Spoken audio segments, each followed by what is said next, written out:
മാനവകുലത്തിൻ്റെ പാപപരിഹാരത്തിനായി കാൽവരിക്കുരിശിൽ യാഗമായ യേശുനാഥൻ പിറന്നതിൻ്റെ ഓർമ്മ ഉണർത്തുന്ന ഈ ക്രിസ്മസ് വേളയിൽ ഞാൻ നിങ്ങൾക്കായി അവതരിപ്പിക്കുന്നു ഒരു ചെറിയ കഥാപ്രസംഗം. യേശു മഹേശ്വരൻ കരുണ നിറഞ്ഞ കണ്ണുള്ളോനവൻ, തൻ ജനത്തിൻ കരച്ച് കരളലിഞ്ഞ് കേൾക്കും കാതുള്ളവൻ. ഈ കയറി നിൽക്കുന്നത് അമേരിക്ക, ആഫ്രിക്ക അല്ല, ഇന്ത്യയിലോ കാനഡയിലോ അല്ല, പിന്നെ എവിടെയാണ്? ഇസ്രായേലിലെ ചരിത്രം ഉറങ്ങുന്ന മണ്ണായ ഇസ്രായേലിലെ പാലും തേനും ഒഴുകുന്ന വാഗ്ദത്തകല അതായിരുന്നു യേശുലേം.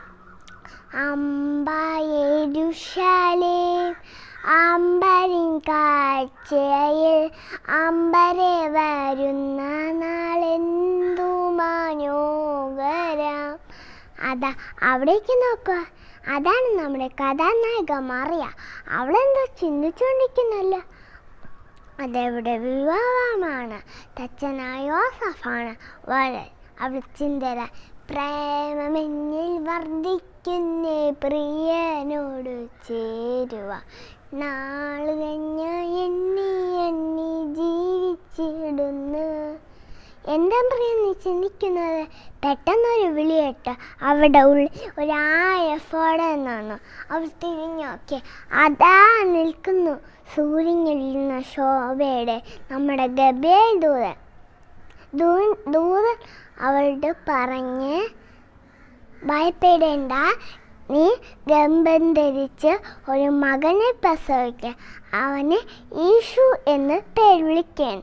ഇതാ ഞാൻ കർത്താവിൻ്റെ ദാസി എന്ന് പറഞ്ഞ് അവൾ ദൈവത്തിന് തൻ്റെ മനസ്സെടുത്തു. മറിയ ഗർഭിണിയാണെന്നറിഞ്ഞ് യോസഫ് അവളെ ഉപേക്ഷിക്കാൻ കഴിഞ്ഞു. എന്നാൽ ദൂതൻ അവിടെയും പോയി. അന്ന് ദൂതനായിരിക്കെ അന്ന് യോസഫ് അവളെ വിവാഹം കഴിച്ചു. അക്കാലത്താണ് കൈസർ രാജാവ് ജനസംഖ്യ കണക്കെടുക്കാൻ പറ്റി വെച്ചത്. യോസഫ് ബെത്ലഹേമിലായതുകൊണ്ട് അയാൾക്ക് അവിടെ പോകേണ്ടി വന്നു. പോകേണം ഒരു നാൾ കൂടാരം വിട്ടു നാം ദേശവാസികളെ, സ്വന്തം വീടുണ്ടക്കാരെ നാട്ടിൽ. അന്നേ പൂർണ്ണഗർഭിണിയായ മറിയം കുട്ടി യോസഫ് ബെത്ലഹേമിലേക്ക് പോവുകയും ചെയ്തു. രാത്രാമധ്യ മറിയയ്ക്ക് പ്രസവം തുടങ്ങി. പലയിടങ്ങളിൽ അവ അഭയം തേടി. എന്നാൽ ആരും സഹായിച്ചില്ല. എനിക്കേതുമില്ല, ആശ്വാസം നേടുവാൻ ആരുമില്ല.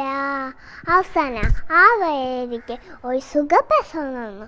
കുഞ്ഞിനെ കാണാൻ ഞാൻ വിധവമാരും ഇടയന്മാരും എത്തി. കുഞ്ഞിനെ കണ്ട അവർ ഇങ്ങനെ പാടി, കാലിൽ തൂര്യത്ത് പിറന്നവനെ, കരുണ നിറഞ്ഞവനെ.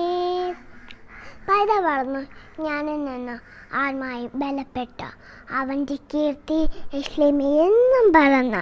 അന്യമില്ലാത്തവർക്ക് അന്യമായും വസ്ത്രമില്ലാത്തവർക്ക് വസ്ത്രമായും രോഗികൾക്ക് സൗഖ്യവാനായും ഭൂതങ്ങളെ പുറത്താക്കിയ അവൻ ജനപ്രിയനായി.